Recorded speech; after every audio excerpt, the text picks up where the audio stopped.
Enabling or disabling Keep Calls in Pop-Up on the Galaxy S24 lets you decide whether calls stay in a movable pop-up window for easier multitasking while using other apps. This is how it's done. First, tap the Home button to return to the home screen. From the home screen, open the Phone app. Next, tap the More icon in the top right corner. From the menu, select Settings.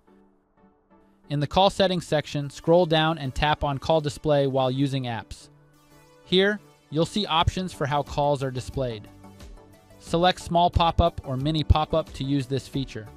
Below that, you'll find the Keep Calls in Pop-Up option. Toggle the switch to enable or disable it based on your preference. When this feature is enabled, after answering a call, the call will remain in a pop-up window, allowing you to multitask. And that's it.